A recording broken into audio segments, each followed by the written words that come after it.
या फिर लाठी पड़े या फिर डंडे पड़े, हमें कोई दिक्कत नहीं है, लेकिन हम अपने हक अधिकारों के लिए आवाज़ उठाते रहेंगे। देश के प्रथम नागरिक जो राष्ट्रपति जी हैं वो अपने आप को राष्ट्रपति मानते हैं, लेकिन उनके साथ भी देखिए वो बीजेपी के प्रचार करते हैं। क्या राष्ट्रपति कहीं किसी पार्टी के प्रचार करता नहीं है? 6 महीने बचे योगी जी के पास, 6 महीने कुछ भी बहाने बना ले, उसके बाद घर वापसी है योगी की। 69,000 शिक्षक भर्ती के अभ्यर्थी लगातार 69 दिन से धरना प्रदर्शन कर रहे हैं। वहीं सरकार की तरफ से कोई सुनवाई न होने के बाद में इन्होंने महाआंदोलन का आयोजन किया है। तो आइए इनसे बात करते हैं कि आखिरकार 79 दिन हो गया है, 79 दिन हो गया है, सरकार की तरफ से कोई भी सुनवाई नहीं हो रही है, ऐसा क्यों? देखिए, हमारा बहुजन समाज पहले जो आंदोलन करते हैं ना, पहले शांतिपूर्वक आंदोलन करते हैं। जब शांति से आंदोलन नहीं सफल होता है, क्योंकि हम लोग संघर्षशील क्रांतिकारी लोग हैं, अगर हमें शांति से अगर अपना हक नहीं मिलेगा तो हमें क्रांति करनी पड़ेगी। आज वो क्रांति करने का मौका आ गया है। आपने देखा जैसे माननीय हमारे राष्ट्रीय अध्यक्ष आर्य समाज पार्टी के माननीय चंद्रशेखर आज़ाद जी ने आह्वान किया था 6 तारीख को बहुत बड़े आंदोलन करने के लिए। तो आज वो आंदोलन बहुत सफलतापूर्वक हमें दिखाई दे रहा है, क्योंकि आप देख रहे हैं ये ग्राउंड में कच्चा ग्राउंड भरा हुआ है, बहुत सारी पब्लिक है। और हो सकता है जैसे हमारे माननीय चंद्रशेखर आज़ाद जी ने आह्वान करते हैं, अगर वो कहते हैं कि विधानसभा जाने के लिए, तो हम लोग रेडी हैं। अब वो चाहे फिर लाठी पड़े या फिर डंडे पड़े, हमें कोई दिक्कत नहीं है, लेकिन हम अपने हक अधिकारों के लिए आवाज़ उठाते रहेंगे। जिस तरह से मतलब विपक्षियों का आपको समर्थन मिल रहा है, क्या सरकार तक आपकी आवाज़ पहुंच नहीं रही है कि ये सरकार आपकी आवाज़ को अनदेखी कर रही है, नहीं सुनना चाहती है? जी, सरकार की देखो, सरकार को तो सारी आवाज़ पहुंच रही है, सबको मालूम भी है, लेकिन ये गूंगी बहरी सरकार कहाँ सुनने वाली है। ये तो सिर्फ अपनों को उठाना चाहती है। हमारा एससी समाज, ओबीसी समाज, पूरा बहुजन समाज जो है, इतना शोषण होता है, उनके साथ जाति भेदभाव होता है, लेकिन सरकार नहीं सुनती है। जब बात आती है वोटिंग की, तो वोटिंग की बात आती है तो फिर वहाँ भेजते हैं, कहीं केशव प्रसाद मौर्य को भेज देते हैं, तो कहीं किसी राजनाथ कोविंद को भेज देते हैं। जो देश के प्रथम नागरिक जो राष्ट्रपति जी हैं वो अपने आप को राष्ट्रपति मानते हैं, लेकिन उनके साथ भी देखिए वो बीजेपी के प्रचार करते हैं। क्या राष्ट्रपति कहीं किसी पार्टी के प्रचार करता नहीं करता? ये क्या हो रहा है यहाँ पे? जो सरकार है, सरकार ने पूरा सिस्टम अपना बना रखा है, ऊपर से नीचे तक अपने लोगों को बेड़ रखा है। ये जो मनुवादी सरकार है, जो मनुवादी सोच के लोग हैं, जब तक ये मनुवाद नहीं खत्म होगा, जब तक हम ऐसे आंदोलन करते रहेंगे। हम आंदोलनकारी हैं और आंदोलन चलता रहेगा हमारा, जब तक हमारी ये शिक्षा भर्ती का सफलतापूर्वक नहीं होता है, हम लोग आंदोलन करते रहेंगे। विपक्षियों को जिस तरह से समर्थन मिल रहा है, उसको लेकर क्या कहेंगे? विपक्षियों को समर्थन मिल रहा है वो अच्छी बात है, पर हम देख रहे हैं कि आज माननीय चंद्रशेखर आज़ाद जी के द्वारा ही जो विपक्षियों में ललक आई है वो सिर्फ माननीय चंद्रशेखर आज़ाद जी द्वारा आई है।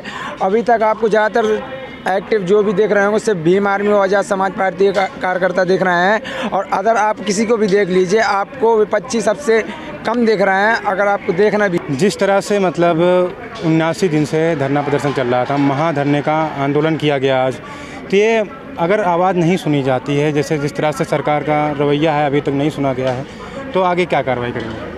आगे की कार्रवाई यूं ही धरना चलता रहेगा जब तक ये 69,000 शिक्षक भर्ती का कोई दिशा निर्देश नहीं मिलेगा योगी सरकार की तरफ से, तब तक आंदोलन जारी रहेगा। जैसे आपकी नियुक्ति अगर नहीं मिलती है तो क्या मतलब सरकार के 2022 विधानसभा चुनाव को लेकर मतलब उनकी सीटों पर असर पड़ेगा? बिल्कुल पड़ेगा। उनकी जो 2022 का चुनाव आ रहा है, उनकी बीजेपी सरकार का 2022 का चुनाव जो है उसमें पूरा असर पड़ेगा। भाई, हमारा जो बहुजन समाज जो 69,000 शिक्षक भर्ती है, 69,000 शिक्षक भर्ती जो उसमें बहुजन समाज के अलावा और भी कोई है, उसको जो है सारा बहुजन समाज जो है वो धरने पे बैठा है, और ये फ़र्क 2022 के चुनाव पर पड़ेगा। इसे बीजेपी खबरें लगातार आप लोगों की मतलब सरकार की तरफ से कोई भी आश्वासन का कोई मतलब नहीं बनता है, लेकिन कोई भी कार्रवाई नहीं की गई है, तो क्या मतलब सरकार आप लोगों को अलग कर रही है कि आवाज़ क्यों नहीं सुन रही है आप लोगों की? हमारे जो हक अधिकारों की जो बात है वो छीनना चाहती है। जैसे कि आप देख रहे हो कि जो हमारा समाज है आज पढ़ लिख करके शिक्षित हो गया, शिक्षित बन करके वो अपने हक की आवाज़ उठा सकता है। तो इसीलिए जो शिक्षा का जो ये किया जा रहा है, शिक्षा का दुरुपयोग किया जा रहा है। जैसे कि आप देख रहे हो कोरोना काल में कहते हैं स्कूल बंद करके दारू के ठेके खोले जाते हैं, स्कूल बंद किया जाता है। क्या दारू के ठेके में कोरोना नहीं होता है? ये स्कूल में ही कोरोना होता है। ये इनकी जो प्लानिंग है सरकार की कि ये हमारे लोगों को फिर से अनिश्चित करना चाहते हैं कि लोग जैसे पहले हम गुलामी करते थे, आज वही गुलामी फिर से वापस आ जाए। लेकिन अब हम संघर्षशील व्यक्ति हैं और हम लोग जागरूक व्यक्ति हैं। हम लोग ने पढ़ा है, हमने बाबा साहब के पढ़ा है, अपने इतिहास पढ़ा है। जब तक हमारा हक और अधिकार नहीं मिलेगा, जब तक हमारे समाज का शोषण अत्याचार होता रहेगा, जब तक हम ऐसे अपनी आवाज़ को बुलंद करते रहेंगे, आज हमारे माननीय चंद्रशेखर आजाद जी को देख रहे हैं, हम ज़मीनी स्तर पे काम कर रहे हैं। वो इतने बड़े सेलिब्रिटी होने के, इतने बड़े नेता होने के बाद भी देखिए सबके सामने बैठते हैं, सबके सामने आवाज़ उठाते हैं, ज़मीनी स्तर में काम करते हैं। कहीं पे भी कोई मुद्दा ले लो, वो चाहे NRC हो, वो चाहे रविदास मंदिर हो, वो चाहे हाथरस मामला हो, वो चाहे लेकिन बीजेपी का कहना है कि मतलब चंद्रशेखर अपने 2022 विधानसभा चुनाव को लेकर रोटियां सेक रहे हैं, आप लोगों का मुद्दा उठाकर नहीं। तो देखिए, राजनीति अगर होता ना तो अभी यहाँ पे पार्टी के लोग बहुत सारे होते हैं वहाँ पे, इसीलिए हमारे भीमा में के लोगों को उन्होंने आगे आने का मौका दिया कि देखिए संगठन एक यहाँ पे कोई राजनीति रोटी नहीं सेक रहा। राजनीति रोटी सेकना होता है 2 दिन के लिए आते और अपना भाषण दे के चले जा चुके होते हैं। क्या करीब 4-5 दिन 6 दिन से चंद्रशेखर भाई यहाँ पर सबके सामने लेटे हुए हैं, सो रहे हैं, सबके साथ खा रहे हैं, बोल रहे हैं और उनके साथ देख रहे हैं। ये जो भीड़ है ना, ये पैसे की बुलाई भीड़ नहीं है। ये लोग चंद्रशेखर भाई के प्रति इनका प्यार है कि वो अपने पास से पैसा लगा करके अपने साधन से लेकर के अपना ऑटो रिक्शा जो भी है, मोटरसाइकिल, कार, बस से, ट्रेन से आ रहे हैं अपना पैसा लगा करके। क्या ये ऐसा सोच सकते हैं? ये तो भाई हर सरकार कहती है। क्या आप लोग इतने, बीजेपी सरकार तो कहती है इतने बड़े बड़े बैनर लगा के हमने ये भर्ती की, हमने वो भर्ती की। कहाँ की? कहाँ? बस बैनर लगाने से हो जाता है? क्या आपने किया है बताइए?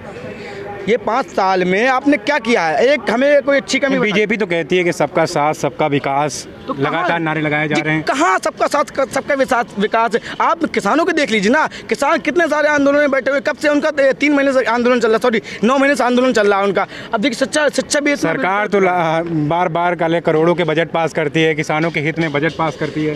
कहाँ? अगर किसानों के हित में बजट पास करते तो क्या वो जो किसान है वो किसान नहीं है? जो बेचारे बॉर्डर पर बैठे हुए हैं, अपना घर बार छोड़ करके, अपने बहन बेटे को छोड़ करके, अपने बच्चों को छोड़ करके किसान रोडों में बैठा हुआ है। तो उनको तो बीजेपी कह रही है वो किसान नहीं है, वो बनावटी किसान है। बनावटी किसान? अगर बनावटी किसान होते तो वो अपने घर बार छोड़ के नहीं आते, वो भी कुछ दिन के लिए आते हैं। सरकार के सामने इतना मुंह तोड़ जवाब दे रहे किसान। आपने देखा होगा भी शायद गाजियाबाद में ही कल के दिन किसानों ने कितना बड़ा आंदोलन किया है। 1 लाख के आसपास मुजफ्फरनगर में 1 लाख के लोग पब्लिक थी। तो क्या किसान नहीं थे वो? 1 लाख कहाँ से आ जाएंगे? कोई दूसरे लोग हैं, पता है देश के लोग हैं, वो अपने काम कर रहे हैं। ये तो झूठे लोग हैं, इनके कहने से क्या होता है? ये तो बीजेपी वाले झूठे लोग हैं, इनके कहने से कुछ भी नहीं होता। झूठ बोलते हैं, कदम कदम पे झूठ बोलते हैं। 2-2 करोड़ की रोजगार की बात करते हैं, 15-15 लाख की बात करते हैं। कोई एक आदमी कह दे किसी को 15 लाख मिले, तो सब झूठ बोलते हैं। सरकार तो लगातार कह रही है कि 4 लाख लोगों को रोजगार मिला है, मतलब वो रोजगार की बात लगातार कहती रहती है। यूपी में बहुत सरकार ने ये कहा था कि 1 साल में 2 करोड़ रोजगार मिलेगा। आप रिकॉर्ड उठा के देख लीजिएगा, 2 लाख भी नहीं मिला है। और ये बाहर की बात करते हैं, कभी तालिबान की बात करते हैं, कभी कहीं की बात करते हैं, अपने हिंदुस्तान को देखते नहीं। अभी दिल्ली में क्या हुआ है आपको पता है? एक बच्ची के साथ बलात्कार हुआ है, हत्या कर दी उसकी। अभी कुछ पे कोई कार्रवाई नहीं है। कहाँ है सुनवाई? किसी की सुनवाई नहीं है। आम आदमी परेशान है, रोजगार नहीं है, महंगाई इतनी बढ़ गई है। पेट्रोल डीजल के दाम देखो कहाँ पहुँच गए हैं, गैस सिलेंडर के दाम कहाँ पहुँच गए हैं। तो कैसे काम चलेगा? सरकार तो कह रही है कि कोरोना की वजह से सारी महंगाइयाँ बढ़ी हैं। भैया जब इन पे कोई आपत्ति आती है, कोई इनसे सवाल पूछता है तो कोरोना जाता है।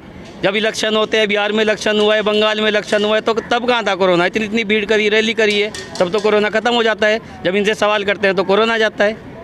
ये तो बहाने हैं। 6 महीने बचे हैं योगी जी के पास। 6 महीने कुछ भी बहाने बना ले, उसके बाद घर वापसी है योगी की। आप कानून की बात कर रहे हैं। योगी सरकार लगातार कह रही है कि 0 टॉलरेंस पे मतलब यूपी की कानून व्यवस्था चल रही है, और योगी सरकार आने के बाद में जो घटनाएं हैं वो बहुत घटी हैं। योगी सरकार आने के बाद उत्तर प्रदेश के अंदर सबसे ज़्यादा फेक एनकाउंटर हुए हैं। बलात्कार उठा के देख लीजिए आप, कितने बलात्कार हुए हैं। हाथरस में जो कांड हुआ था, बलात्कारियों के पक्ष में पंचायत की गई। वो कौन लोग थे? बीजेपी के लोग थे। ये हाल है देश का। अब आप देख लो कैसे काम चलेगा। देश की व्यवस्था पूरी तरह से इन लोगों ने बिगाड़ दी है, ध्वस्त कर दी है। अब देश के जो लोग हैं, नागरिक हैं, संविधान हाथ में लेकर इनसे जवाब मांगते हैं तो ये कभी कोरोना का बहाना बनाते हैं, कभी किसी चीज़ का बहाना बनाते हैं। अब हम लोग किसी भी बहाने को सुनने के लिए तैयार नहीं है। आने वाले 2022 के इलेक्शन में इनको मुँह तोड़ जवाब दिया जाएगा। जैसे 79 दिन हो गया धरना प्रदर्शन को, ठीक है, तो मतलब बीजेपी को अब सतर्क हो जाना चाहिए क्या? मतलब 2022 के विधानसभा चुनाव को लेकर ये जो महाआंदोलन चल रहा है, जो आपकी मांगें नहीं पूरी हो रही हैं, तो सरकार को सतर्क हो जाना चाहिए क्या? अभी ये ट्रेलर है क्या, मतलब जो ये आंदोलन चल रहा है? जी बिल्कुल, ये ट्रेलर है। ये अपने सिर्फ पे अभी एक आंदोलन के लिए आह्वान दिया था भैया ने। आह्वान देने के बाद भी देख रहे हैं आप कितनी पब्लिक है। अगर अभी हमारी मांगें पूरी नहीं होती है, हमारे आरक्षण में जो घोटाला हुआ वो सही से नहीं होते हैं, तो फिर एक बहुत बड़ा फिर से एक आंदोलन होगा। अब यहाँ पे विपक्ष के सीधा मुख्यमंत्री आवास में घिरा होगा। तो तो ये जो महाआंदोलन चला है तो मतलब ये कब तक चलेगा, कब तक जब आपकी तक मांग सरकार हमारी मांग नहीं मानती ये आंदोलन चलता रहेगा। और अभी भैया ने ऐलान कर दिया है, अगर सरकार अभी 3 बजे तक हमें कोई आश्वासन नहीं देती है तो हम लोग विधानसभा कूच करने का काम करेंगे। और आपको पता है ये भीम आर्मी है, पहले भी सरकार को झुकाया है। 2 अप्रैल को जब इसका संविधान का मसला था, जब सरकार SC ST में इन्होंने बदलाव करने की कोशिश की थी, उस टाइम सरकार को झुकाया था और फिर सरकार को झुकाने का काम करेंगे। जैसा कि आपने देखा कि इनका साफ तौर पे कहना है कि अगर इनकी मांगें नहीं पूरी होती हैं या सरकार की तरफ से कोई आश्वासन या कोई कार्रवाई नहीं की जाती है तो देखना होगा कि 3 बजे के बाद में इनका साफ तौर पे कहना है कि ये विधानसभा की तरफ कूच करेंगे। कैमरा पर्सन सतीश के साथ मैं अंकित तिवारी, लखनऊ।